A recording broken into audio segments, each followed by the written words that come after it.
Buenas tardes. Vamos a comenzar ahora esta breve exposición sobre el Tratado de Dios Creador, tal como aparece en la Suma de Teología de Santo Tomás. Y lo que haremos será comentar fundamentalmente las cuestiones de la 44 a la 46, que es como la primera parte en la que Santo Tomás trata sobre la creación, sobre la obra de la creación, ¿no? Me parece importante, antes de comenzar a tratar cada una de estas cuestiones, tener presente un poco lo que es el esquema de Santo Tomás, porque Santo Tomás, además de ser un gran teólogo, también tiene una mente de arquitecto, es decir, va estructurando su exposición de una manera pues muy sistemática, y si uno es capaz de ver y entrar en ese orden que Santo Tomás propone, también es mucho más fácil comprender las ideas que quiere transmitir. Por eso no tenemos que olvidar que en el Tratado de la Creación de la Suma de Teología se encuentra como en un tercer momento dentro de lo que es el estudio más general sobre Dios en cuanto tal. La Suma de Teología está dividida en tres partes: la prima, la segunda y la tercia pars, y la prima pars está también como dividida fundamentalmente en dos grandes bloques: la cuestión 1, que habla sobre la ciencia sagrada, y de la cuestión 2 hasta la última, en la que trata del misterio de Dios. Y el misterio de Dios, Santo Tomás lo divide en tres partes, y dentro de estas tres partes se encuentra el tratado de la creación. Y por eso digo que es muy importante, porque Santo Tomás va a estudiar en la Suma de Teología la creación sub ratione Dei. Y por eso vas a tratar en un primer momento de Dios en cuanto uno, es decir, aquello que puede alcanzar también la razón. Luego va a tratar de Dios en cuanto trino, y en un tercer momento, a partir de la cuestión 44, va a tratar de Deo Creatore. Y por eso es muy importante no perder esta perspectiva, porque la consideración que hace Santo Tomás en la Suma de Teología es una consideración teológica. Y es una consideración, además, que del pensamiento de Tomás de Aquino, pues refleja su perspectiva ya muy madura, es decir, es una obra tardía de Santo Tomás, en la que explica y desarrolla con una claridad metafísica y teológica admirable cómo hay que pensar la criatura. Es conocida la anécdota de Chesterton, que cuando hablaba de Tomás de Aquino decía que, así como en otras familias religiosas es normal que pues alguien que profesa o hace los votos tome un nombre, por ejemplo Teresa del Niño Jesús, Chesterton decía que Tomás, si tuviese que tomar un nombre, sería Tomás a Creatore, ¿no? Porque su visión, en el fondo, sobre la creación es como una cumbre de lo que es el pensamiento dentro de la tradición cristiana. Y entonces, dentro de este tratado, ahora sobre la creación, Santo Tomás también lo divide como en distintas partes. No voy a comentar todas, sino que me voy a concentrar únicamente en las tres primeras cuestiones, pero para que tengáis un poco lo que es como el panorama o la perspectiva general. Porque Santo Tomás trata o distingue en la creación tres momentos. En primer lugar, la producción de las criaturas, que son las cuestiones 44, 45 y 46, que son las que vamos a comentar. Luego trata sobre la distinción de las criaturas, desde la 47 a la 102, y después trata sobre el gobierno del mundo, que es de la 103 a la 119. Y en lo que yo me voy a centrar, la cuestión 44 a la 46, Santo Tomás trata primero de lo que es la creación, o de cómo Dios es causa según los cuatro géneros de causa de toda criatura. En un segundo momento trata sobre el agente de la creación, y en un tercer momento, que es la cuestión 46, trata sobre la duración, es decir, esta polémica de la época de Santo Tomás sobre si podía demostrarse racionalmente la eternidad de la creación. Entonces, teniendo este esquema general por delante, procedemos ahora a comentar cada una de estas cuestiones. Yo simplemente iré enunciando como claves interpretativas para incitar sobre todo la lectura directa de la obra de Tomás de Aquino, porque creo que eso es lo más formativo y lo que más nos ayuda a enfrentarnos en el fondo a estos problemas a los cuales Santo Tomás quiere dar una respuesta. Entonces, primera cuestión si Dios es causa primera en todo género de causa. Lo primero es que nosotros, cuando hablamos de causa, normalmente, y esto es algo propio de la mentalidad moderna, solemos entender como causa únicamente la causa eficiente. Pero para Tomás de Aquino esto era una reducción que ni siquiera se le pasaba por la cabeza, por decirlo de una manera, porque para Tomás de Aquino la causalidad era todo aquello que influye en el ser de otra cosa. Y el modo de influencia en el ser de otra cosa podía darse de múltiples modos. En concreto, siguiendo también a Aristóteles en este punto, Santo Tomás pensaba la causalidad de modo análogo según 4 tipos de influencia: según la eficiencia, según la finalidad, según la materia y según la forma. Son los 4 géneros de causa, a partir de los cuales también Santo Tomás, aplicando esta distinción, quiere pensar en el obrar de Dios en el mundo. El ejemplo tipo para pensar estos 4 géneros de causa es la producción de una estatua. Por ejemplo, si pensamos en no sé, en el Pensador de Rodin, por ejemplo, tenemos ahí pues, que hay una figura que es una persona que está en la actitud pensante, tenemos un material que es el bronce o el cobre o el material que sea, tenemos un artesano que es el que ha producido y tenemos también una finalidad que puede ser, por ejemplo, decorar una casa, ¿no? Entonces, si analizamos una estatua, el Pensador de Rodin, tenemos que hay una causa material, aquello de lo cual está hecho, tenemos una causa formal, que en este caso, por ser una sustancia artificial, es un poco más compleja de ver, pero sería la figura o el modo en cómo está diseñada esa estatua. No entro aquí en concreto a desarrollar todo el problema de la causalidad, porque simplemente estoy como introduciendo para explicar la cuestión 44. Tenemos entonces la causa formal, que sería esa figura en este caso. Tenemos la causa eficiente, que sería el artesano, el que ha modelado esa estatua. Y tenemos la causa final, que es aquello para lo que se ha hecho esa estatua. En este caso, por ejemplo, decorar pues, una casa o la finalidad que haya puesto el artista en particular, ¿no?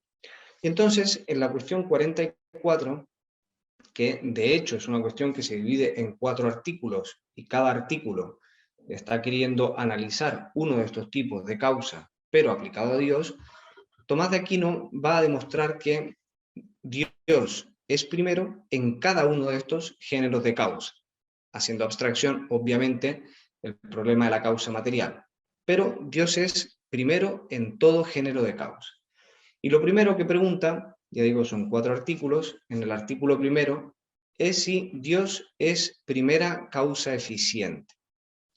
Aunque aquí hay que decir que el título, tal como aparece en la cuestión, es distinto del título de este artículo, tal como aparece enunciado en la introducción, porque en la introducción Santo Tomás se pregunta directamente si Dios es o no causa eficiente de todos los entes, y cuando va al artículo primero dice si es o no es necesario que todo ser haya sido creado por Dios. Cambia un poco la perspectiva, pero al margen de eso, la problemática es la misma, ¿no?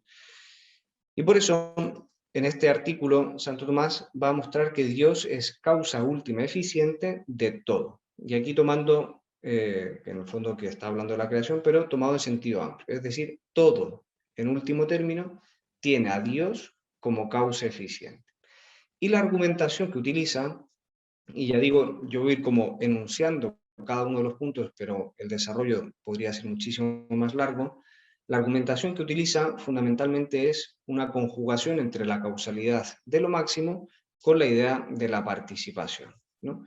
Porque Santo Tomás va a mostrar en el fondo que todo ente, como participa del ser, tiene que tener como causa de ese ser que posee una causa que posea el ser por sí, es decir, que sea máximamente ente. Entonces, para entendernos, ¿qué es la participación? Fundamentalmente la participación es la posesión de una perfección que no se identifica con la esencia. Participar significa, en pocas palabras, ser compuesto, porque es no poseer de manera perfecta una perfección que otro sí que posee de modo esencial, ¿no? Y en esta composición está la clave para realizar el ascenso argumental. Lo que quiere Tomás de Aquino mostrar es que todo aquello que participa del ser tiene a Dios como causa. La argumentación guarda ciertas semejanzas con las pruebas de la existencia de Dios que ha desarrollado en la cuestión segunda, pero no son exactamente las mismas porque aquí ya Santo Tomás ha probado que Dios es, y en la cuestión 44, es decir, la que estamos comentando, Santo Tomás lo que quiere mostrar es que lo compuesto requiere que tenga como causa última a Dios, que es el ser, el ipsum esse subsistem, ¿no?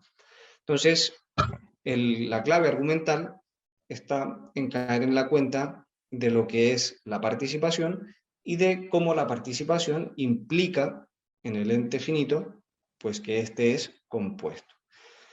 No lo voy a desarrollar tampoco muy extensamente, pero Santo Tomás, en el comentario al de Hebdomadibus de Boecio, dice que la participación se puede realizar de tres maneras distintas. En primer lugar, como lo particular que participa en lo universal, como lo recibido en el recipiente, y dice, en un tercer sentido, se dice que algo participa de otra cosa como el efecto de la causa.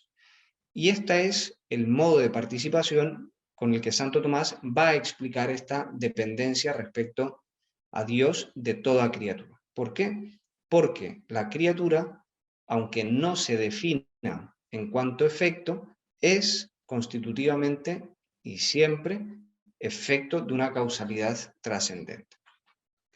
Teniendo este esquema, Santo Tomás comienza entonces a mostrar por qué tenemos o cómo podemos utilizar este recurso de la participación para pensar en la eminencia causal de Dios respecto de todo esto, ¿no?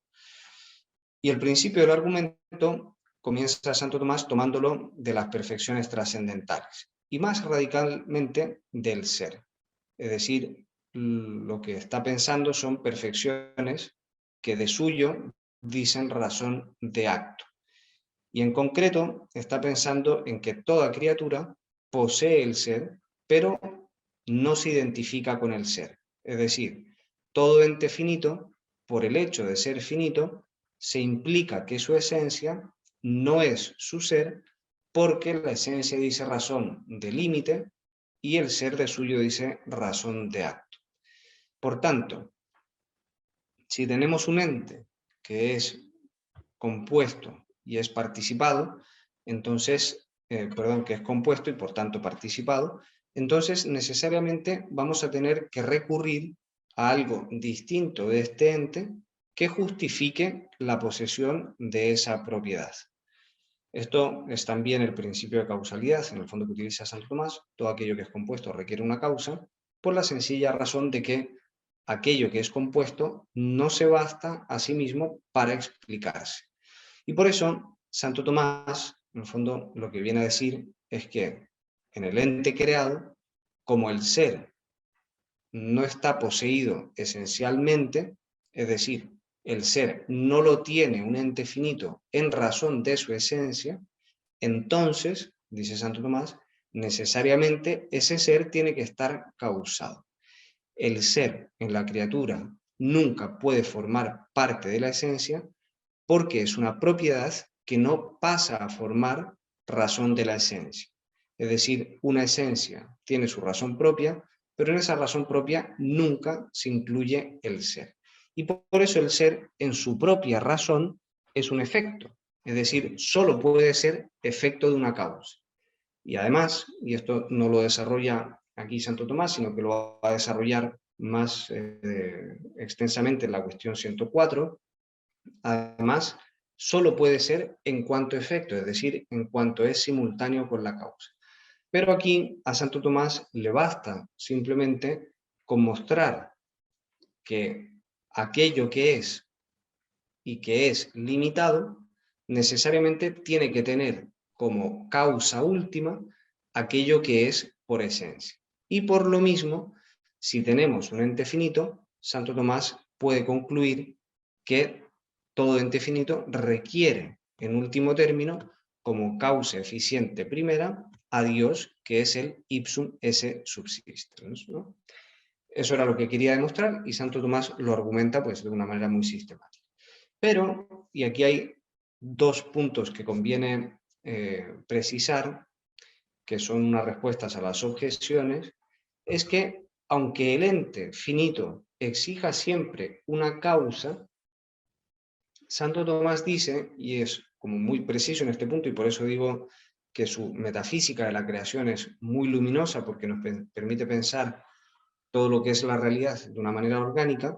Santo Tomás dice que aunque el ente finito siempre exija una causa, sin embargo, el ente finito no se define por su referencia a la causa, aunque la sigue necesariamente.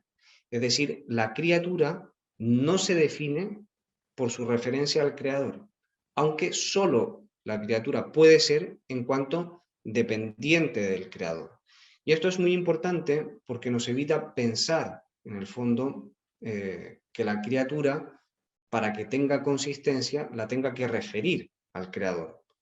Porque nosotros pensamos, de hecho, y esto es el realismo más básico, pensamos, de hecho, nosotros las cosas en cuanto que son y en cuanto que son tales, y luego en un segundo momento podremos caer en la cuenta de que dependen de Dios, pero nunca pensamos la realidad en cuanto realidad como siendo necesariamente a partir de Dios.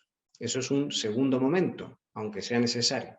Y por eso me parece importante tener esto claro, porque también nos habla del realismo, de la causalidad intramundana y de esa insistencia que pone Tomás de Aquino en la consistencia del mundo creado. El mundo creado tiene consistencia y por tanto, aunque dependa esencialmente de Dios para ser, sin embargo, no se define por esa dependencia a Dios.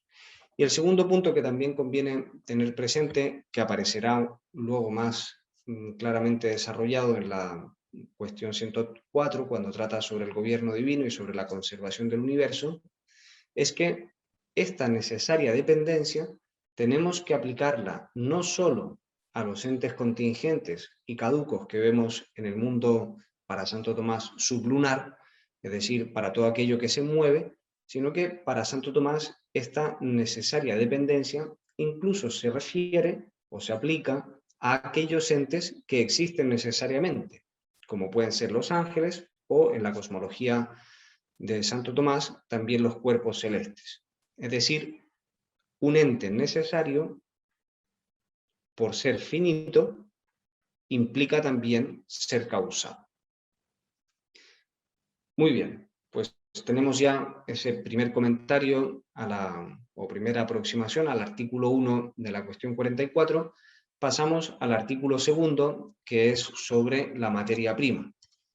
Es un artículo también pues muy interesante, que de algún modo ya está resuelto si es que hemos aceptado la explicación previa. Pero Santo Tomás, como tiene este esquema de las cuatro causas, también quiere pensar o quiere explicar que la materia prima es también producida por Dios, no directamente, sino concreada con la creación del ente. Pero lo más interesante de este artículo sobre la materia prima es la admirable historia de la filosofía que narra Santo Tomás. Hay otro lugar donde Santo Tomás también hace un recorrido semejante en las cuestiones de potencia, que tiene algunas variaciones que son también muy interesantes y que podrían desarrollarse, pero la presentación que hace Santo Tomás aquí es muy luminosa porque va a explicar en el fondo cómo va apareciendo la metafísica paulatinamente por una mayor comprensión de lo que es la substancia y de la gente que la produce. Y entonces, fundamentalmente, divide la historia de la filosofía en tres momentos. Una primera etapa que estaría como marcada por la filosofía de los presocráticos, que es el inicio de la pregunta por las cosas y que ya es verdaderamente una aproximación filosófica porque es esa pregunta por la composición o por el principio último de la realidad, pero dice Santo Tomás, es una pregunta que quedó como muy en la superficie, porque solo se preguntó por la composición accidental de las cosas. Entonces, es una pregunta imperfecta, pero, y que ya origina el pensar filosófico, pero que se queda pues a un nivel muy básico. Luego tenemos una segunda etapa, y ya digo que esto es curioso porque en esta segunda etapa introduce a Platón y Aristóteles, pero en el de Potencia no los introduce, sino que los pone en la tercera etapa, que es como el desarrollo pleno de la metafísica.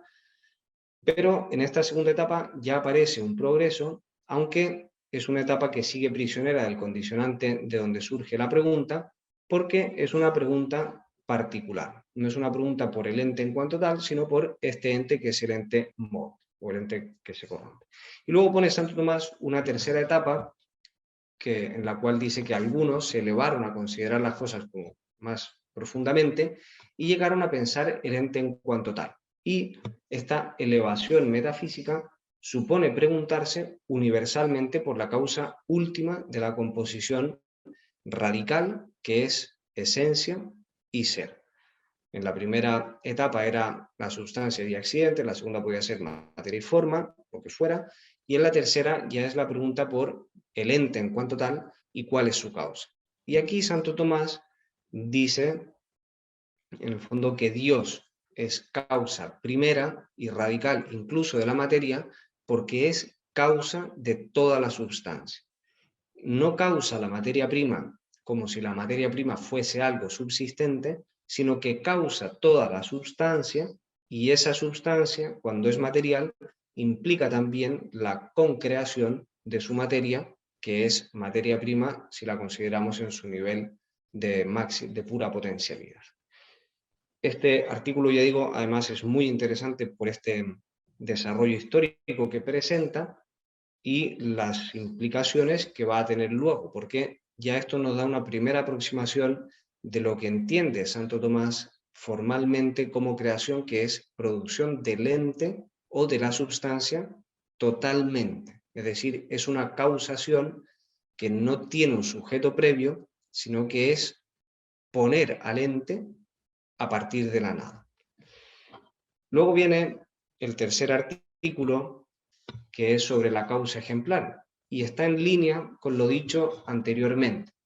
Ya señalé al principio que nosotros debemos ampliar la idea de causa para comprender el pensamiento tomasiano en su integridad, porque tenemos que entender que la eficiencia, la causa de la que trató en el artículo primero, no es un puro poner en la existencia, es decir, la eficiencia no es un mero realizador fáctico, sino que la causalidad siempre tiende también a comunicar la propia actualidad según una dimensión formal. Es decir, todo agente, cuando produce algo, no es simplemente que hace que algo sea, sino que tiende a comunicar su propia actualidad.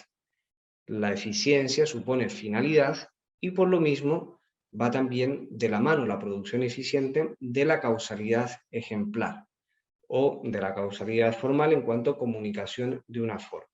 Y aquí Santo Tomás también está aplicando un principio básico dentro de su filosofía, y es que todo agente obra algo semejante a sí mismo. Es un adagio tradicional, omne agens agit sibi simile, ¿no? Y eso es, en el fondo, lo que intenta la gente, es comunicar algo que él previamente posee, de algún modo, porque la causalidad no solo es unívoca, como un fuego que causa otro fuego, sino que puede haber también causalidad equívoca en la que la gente produce algo según la actualidad que posee la gente, pero no necesariamente según la misma razón que se encuentra en el agente. Y por eso, cuando llegamos al caso de Dios, obviamente Santo Tomás no va a decir que Dios es causa formal de la criatura, porque eso sería caer en un panteísmo pues muy burdo, pero sí que va a decir Santo Tomás que Dios es causa ejemplar de la creación, porque la forma que Dios quiere comunicar no existe obviamente en el efecto antes de su causación, pero existe en el agente por modo de semejanza.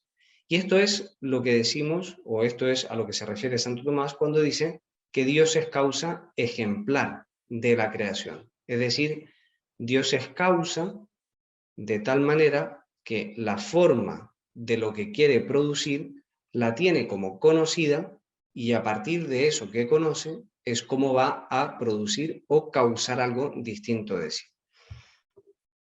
Por eso también cuando hablamos de causa formal, ejemplar, perdón, cuando hablamos de causa ejemplar, lo que estamos entendiendo no es solo que esa causa formal preexiste en el agente, sino que esa causa formal preexiste en el agente en cuanto conocida. Y es, por tanto, Dios, en cuanto que conoce esa causa ejemplar, es cómo va a producir las criaturas, va a comunicar según aquello que tiene entendido.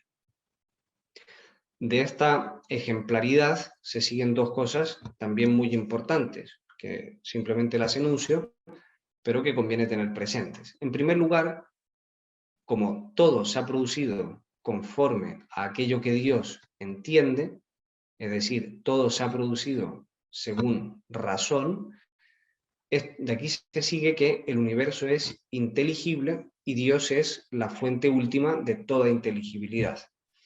Esto es una superación, además, del platonismo, porque las ideas con las cuales se ha hecho el mundo no son subsistentes, sino que es la misma esencia divina en cuanto Dios la entiende como diversamente participable. Y como hay un logos, por decirlo así, a partir del cual se ha hecho la creación, entonces la creación está impregnada también de inteligibilidad.